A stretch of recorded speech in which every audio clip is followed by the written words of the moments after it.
Today, as we reach the end of the Sermon on the Mount, I want to reflect on exactly what it is that Jesus has told us in these 3 chapters. In the opening of the sermon, Matthew chapter 5, verse 3 through 12, Jesus tells us that the qualities of a citizen of his kingdom are the kinds of things the world might frame as foolishness or weakness. He tells us that his followers will pursue peace and mercy, and that the world will likely respond to that with mockery.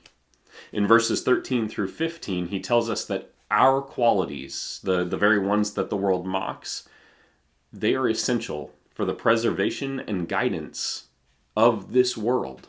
And that if we live out these qualities, even in the face of adversity, we will lead people to glorify God. If we live out those qualities.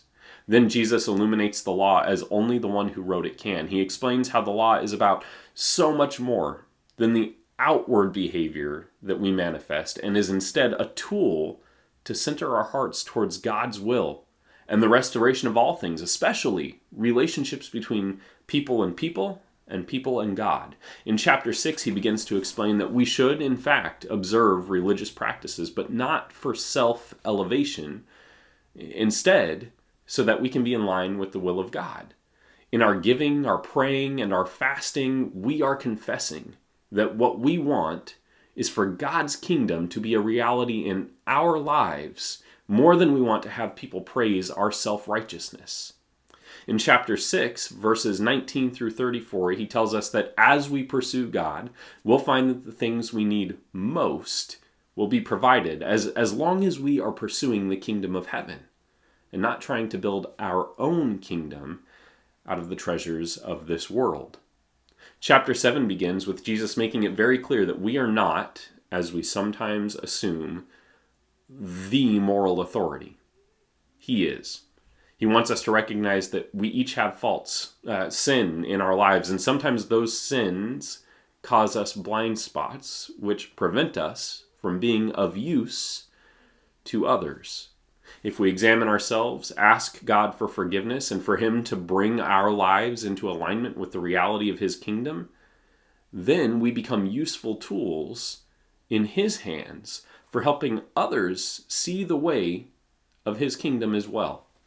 We're told again in verses 7 through 11 that if we would ask God, He will give.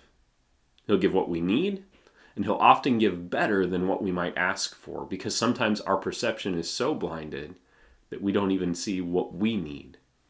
From verses 12 through 23, Jesus tells us that there is a clear sign of His followers. They'll treat others as they want to be treated. It's not an easy path. In fact, it's the narrow path that few follow. But when we live out that path, we bear fruit that is evidence of God's work in our lives.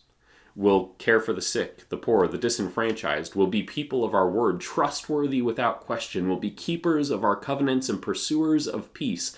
And on the day that Jesus returns, our calling Him Lord won't have been lip service. He'll know us by the fruits we've borne. Jesus tells us at the end of this sermon in verses 24 through 27 that a life built on these teachings will weather the storms.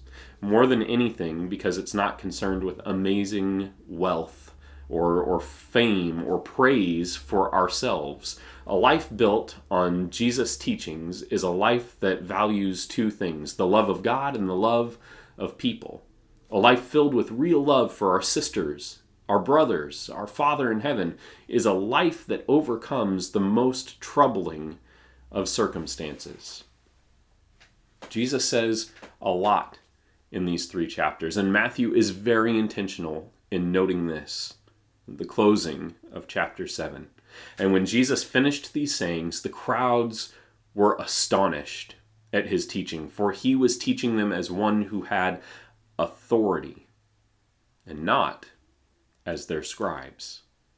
The power of the Sermon on the Mount is not just the words, but the one who delivers those words. Jesus of Nazareth is unique among all people who have walked in this world, in that while He was certainly a man, He was also certainly the one who created man. He knows where you came from, but he also knows with absolute certainty what you were made for. Living out his teachings allows us to be exactly what our heart longs to be, and it keeps us from feeling the weight of an arbitrary set of expectations that this world has for us, often changing from day to day. I love you, and I pray today that you would ask God to conform you to his vision, the will he had for you when he knit you together in your mother's womb. I pray that you would find fulfillment in him and his beautiful vision of who you were made to be.